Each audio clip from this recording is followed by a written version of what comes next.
Welcome to Agenda Edina, a program summarizing the actions taken at City Hall that affect you most. I'm your host, Dorothea Marty. Plans to refresh, renovate, and expand Braemar Arena took a major step forward as city staff unveiled the project's overall design concept. At the heart of the project is the transformation of Braemar's outdoor backyard rink into a state-of-the-art fourth indoor ice rink. This change will allow year-round scheduling, eliminate weather-related disruptions, and create more space for spectators to enjoy events at one of the region's busiest ice facilities. The existing floor of the outdoor rink will be reused for the new indoor rink, helping save costs and allowing funding to be directed toward other improvements. The city is also exploring opportunities to reuse other backyard rink components at a different location. The core project also includes new and updated lobby spaces, full ADA accessibility, and critical infrastructure upgrades to Braemar's existing rinks. Working on the Braemar Arena project has found to be extremely complex. We are trying to interconnect ice arenas that have been built in the 1960s, the 1980s, the 1990s, and most recent additions in the 2010s. And what we're striving to do is deliver a high-quality user experience, an athletes-first facility that will stay within the allotted budget that we've been tasked with and deliver exceptional results for the community. Getting around the arena will be easier and safer thanks to a new central corridor, a second lobby near the west rink, improved traffic flow with a dedicated drop-off lane, ADA accessible team rooms and restrooms, wheelchair viewing platforms, and added handrails in seating areas.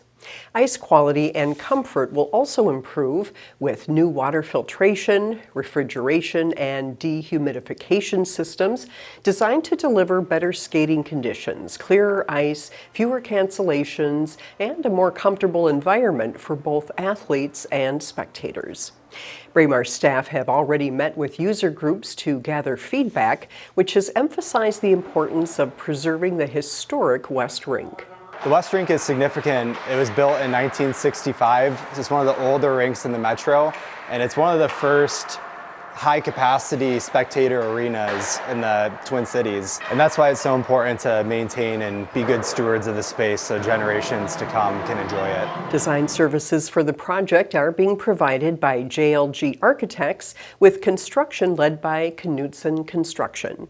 The city plans to keep Braemar open throughout construction to avoid disrupting the many programs and organizations that rely on the facility. I started skating at the Braemar Arena in the early 70s as a figure skater. Then I was a parent of a skater at the Braemar Arena. I would love the legacy of Braemar to continue on. I think the renovation is really important so that we know we have a long-lasting facility for 50, 60 more years to come as we've had the last 60 years. Detailed design work will continue through the summer. Construction is scheduled to begin later this year and wrap up in fall 2027. In one of its final actions of the year, the Edina City Council approved the city's $63.6 million budget for 2026. The budget represents a 7.94% increase over 2025, slightly below the statewide average of 8%. For a home valued at $500,000, municipal taxes will total about $134 per month, an increase of $8.12 per month from 2025. The 2026 budget prioritizes public safety while making strategic investments and controlling costs. Key elements include new debt service for major projects, including Fire Station 2, a new filter room at the Edina Aquatic Center, and the Vernon Avenue and Highway 100 interchange reconstruction. The addition of 6 new paramedic firefighters, savings achieved by transitioning assessing services to Hennepin County, continued work on updates to the 2050 Comprehensive Plan, ongoing funding for public safety partnership programs with Hennepin County, such as the Joint Community Police Partnership and the department's Embedded Social Worker Program, which were previously supported by federal ARPA funds.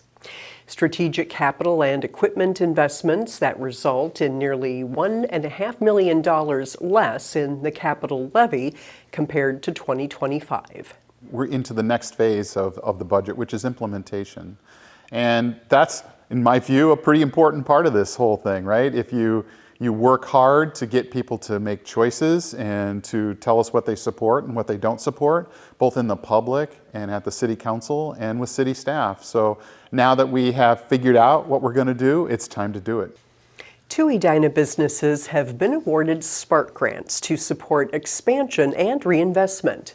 The Special Projects and Redevelopment Capital Fund, known as SPARC, was created by the Edina Housing and Redevelopment Authority in 2021, using tax increment financing funds that had previously been collected. This program was created in order to attract and enable small business people to create new businesses in Edina.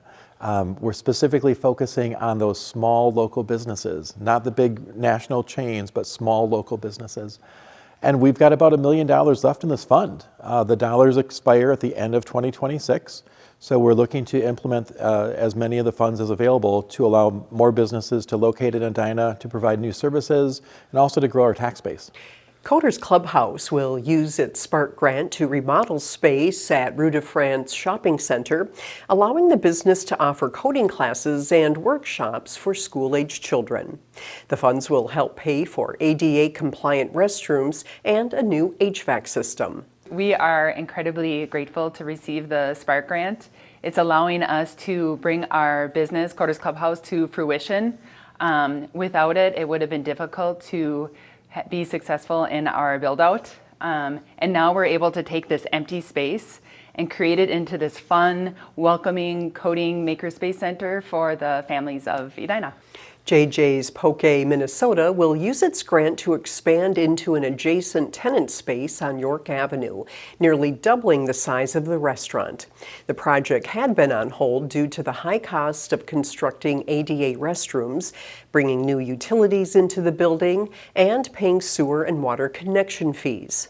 Each business will receive up to $24,000 in SPARC funding after completion of the work. Construction is expected to begin this year and be completed by the third quarter. In addition, the Housing and Redevelopment Authority approved a $200,000 forgivable loan for a new restaurant coming to 50th and France. The owners of Americana plan to remodel and expand the former Barrio restaurant at 5036 France Avenue to create a new dining destination in Edina. The loan helps close a financial gap in the $3.2 million redevelopment project. Work is underway and the new restaurant should open in fall 2026. City Hall and most city offices will be closed Monday, January 19th in observance of Martin Luther King Jr. Day, a day to honor Dr. King's legacy not just in words, but through acts of kindness, service, and inclusion. Thank you for watching this episode of Agenda Edina. I'm your host, Dorothea Marty.